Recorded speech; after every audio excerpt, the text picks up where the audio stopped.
Welcome to the VoiceMe Podcast, information and advice on the world of voiceover presented by voiceme.co.za, the South African search directory for voice artists and related services.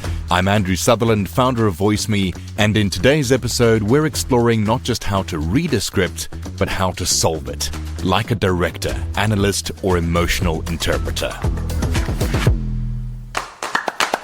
We live in a world saturated with messages, ads, emails, conversations, headlines.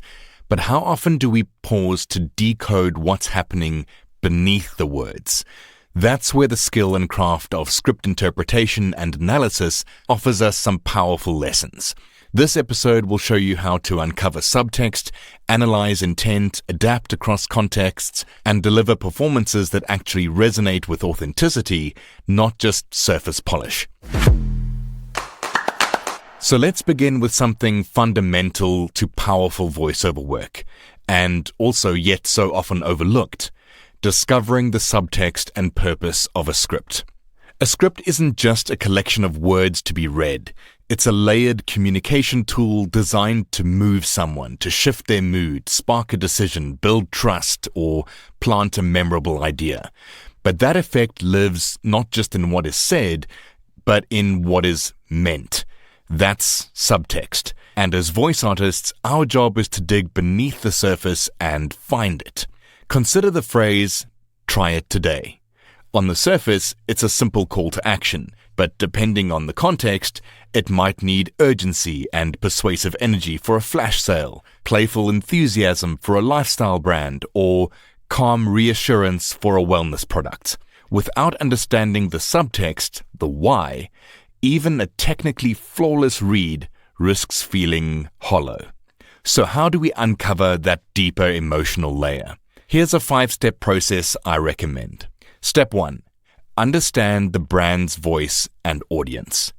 Before you even read the script aloud, ask yourself, who's speaking? What's the brand or organization's personality? Friendly, premium, expert, bold? Who are they speaking to? The age group, the gender, income level, cultural context.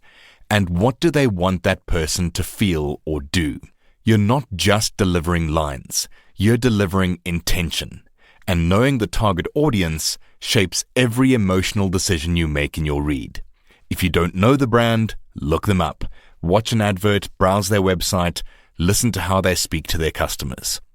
Step 2. Read for function, then emotion. Every script has a primary function: to inform, persuade, entertain, reassure, inspire, instruct, and so on. Identify that function first. Then ask, what emotional state will best support that function?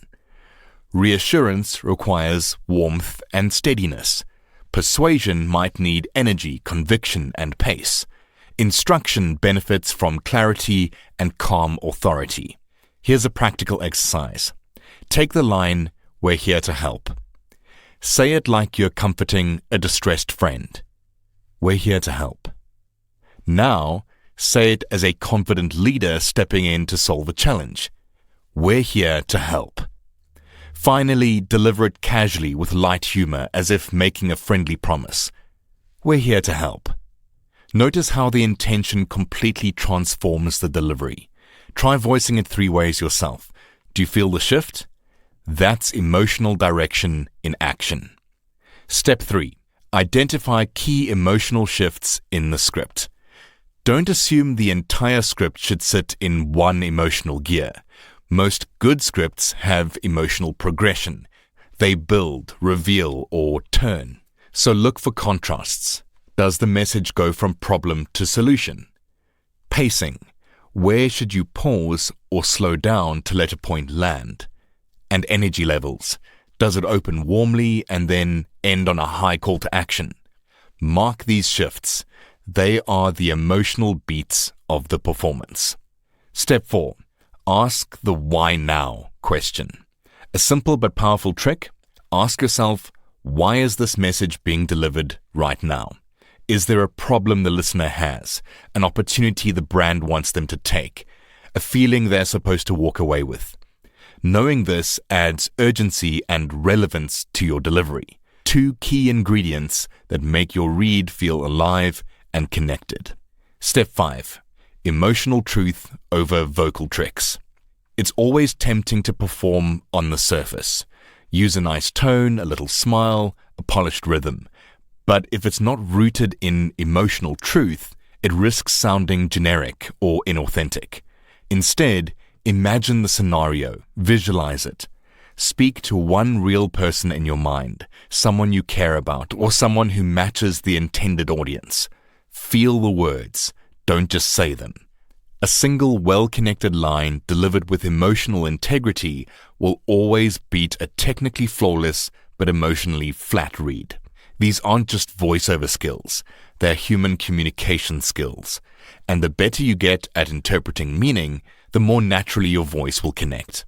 You must consistently ask, what's beneath these words? What emotional context drives this line? This mindset sets apart a merely competent read from a truly compelling one. Now let's go over how to think like a director. In other words, framing the performance. Once you've uncovered the emotional subtext of a script, the next step is deciding how to bring that to life. And that means stepping into the mindset of a director. In traditional media, a director shapes the emotional and visual tone of a story. They decide how a scene should feel, what the audience should take away, and how the actors should get them there. In voiceover, we sometimes don't have someone directing us in the booth, so we must direct ourselves.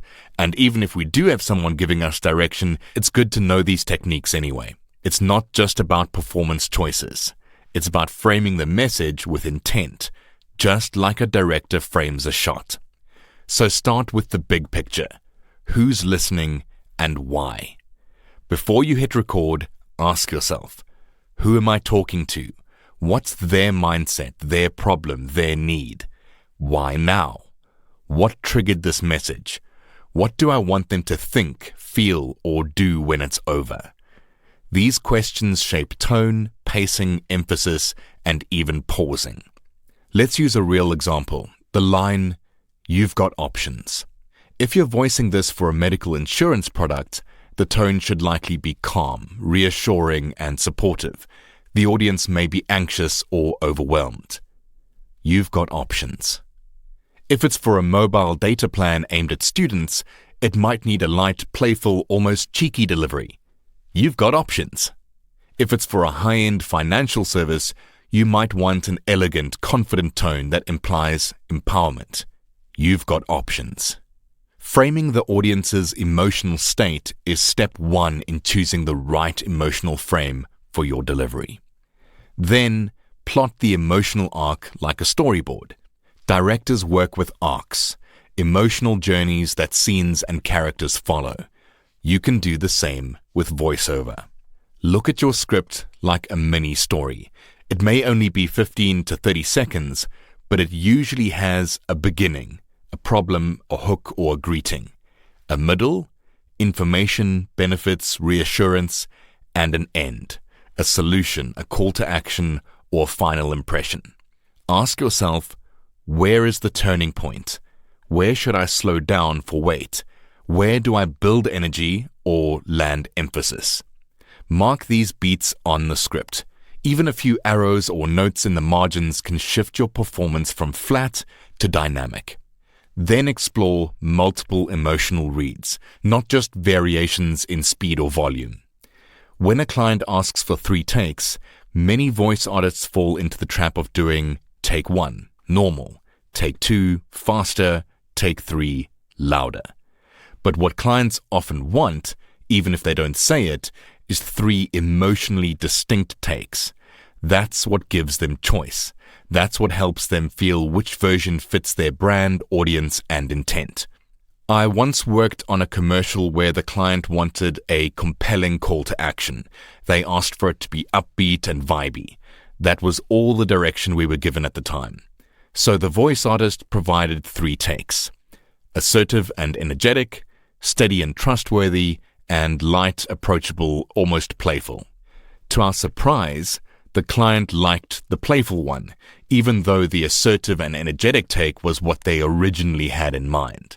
That third option worked for them because it tapped into an emotional nuance they hadn't consciously defined, but immediately recognized when they heard it. The takeaway? Connection often trumps technical perfection. Being able to identify and deliver emotional truth is what makes a performance or any message memorable. Another tip for analysis is to use anchoring phrases to stay in the right mindset. A technique I often use when recording myself or even when directing sessions, and one I encourage artists to try, is coming up with a guiding phrase for each script, something like a one-line direction that sets the emotional tone. For example, talk to them like you're comforting a friend after a rough day. You're the expert, but a kind one, not intimidating. This is an inside joke between you and the listener. This is a TED Talk, not a lecture. That phrase becomes your emotional compass, keeping you consistent from line to line, especially in longer reads or multiple takes. Overall, it's about shaping the listener's emotional experience. The better you get at directing yourself, the more control you have, and the more creative confidence you'll bring to every session or audition. Once you've uncovered the emotional core of a script and framed the performance with intent, the next challenge is adapting that intent to fit the context, the genre of the work.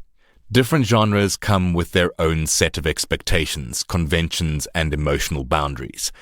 A tone that works beautifully in a commercial might feel overbearing in a corporate explainer or underwhelming in an audiobook narration. As a voice artist or any communicator, the key is genre fluency, being able to recognize the invisible rules of different script types and adjust accordingly. So you need to understand the genre's emotional code. So I'm going to go over a few of the most common genres in voiceover and break down their emotional logic. Firstly, commercial. Its core aim is to grab attention, evoke emotion, and persuade quickly. The emotional space is high energy, bold, punchy, even in softer reads. Typical tones are confident, dynamic, inviting, sometimes urgent.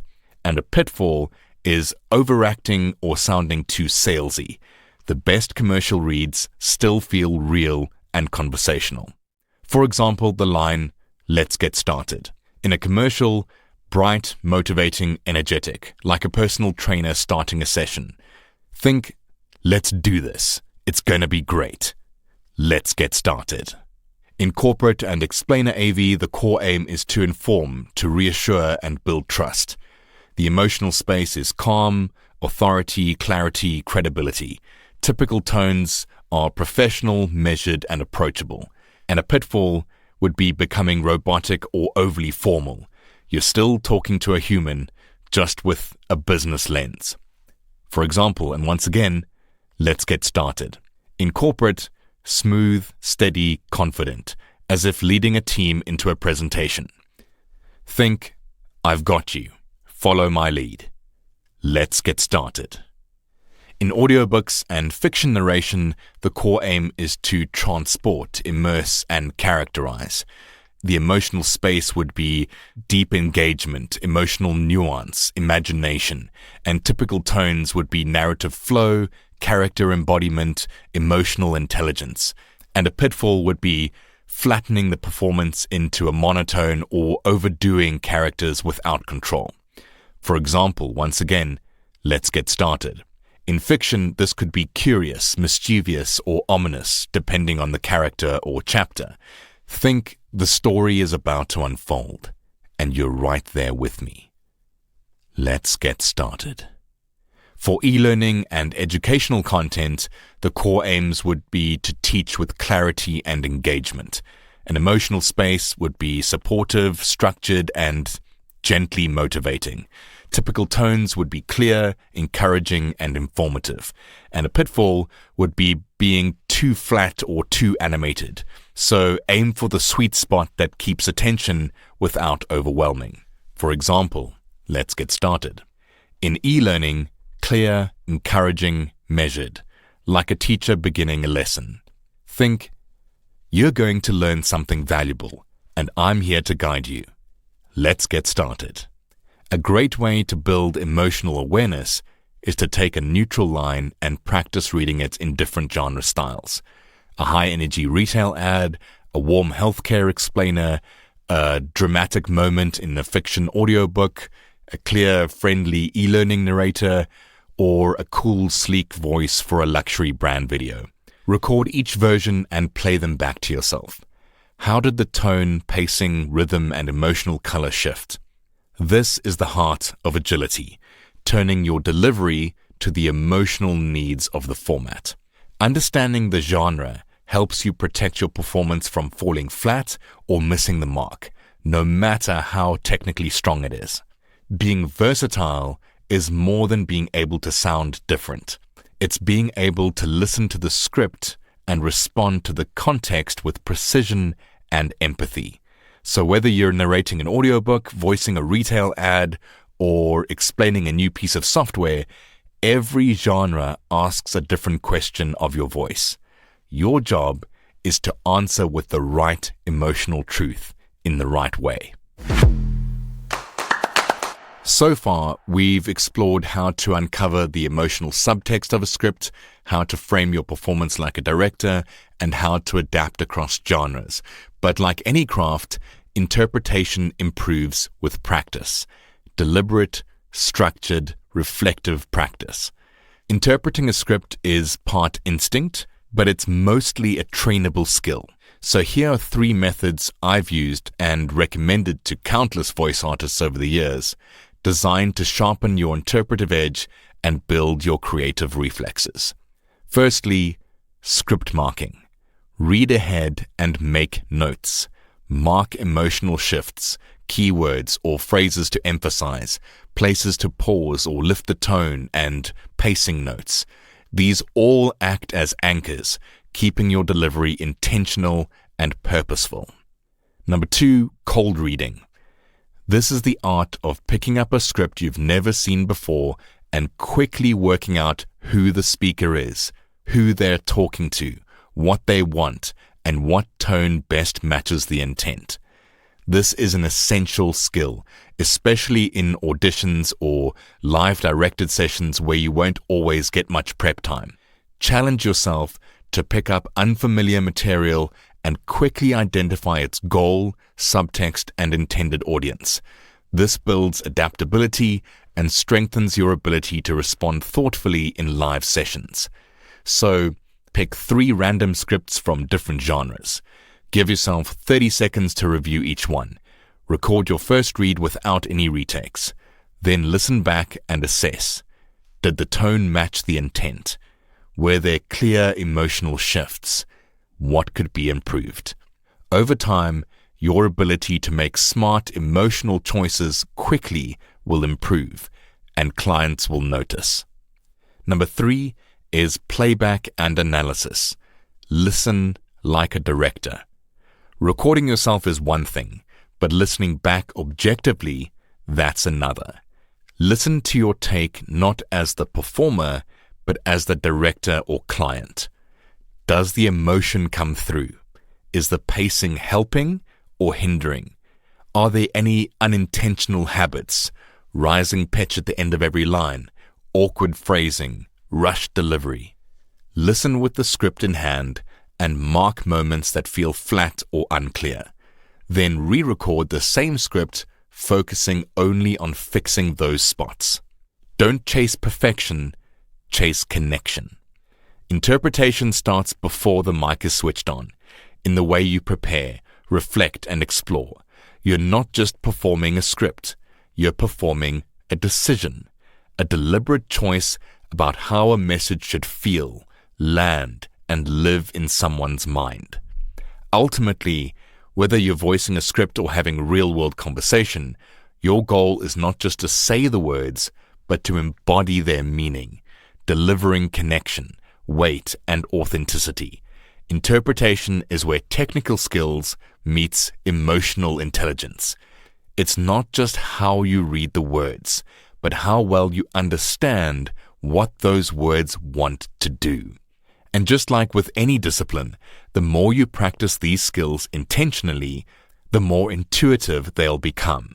You'll find yourself interpreting messages more sharply, directing yourself more confidently, and delivering reads that aren't just technically competent, but resonate emotionally too.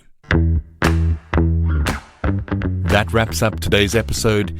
If you have any questions, feel free to reach out to me and my support team at support@voiceme.co.za. Leave a comment here or give me a call on 0861 VoiceMe. That's 0861 864 2363 if you're in South Africa.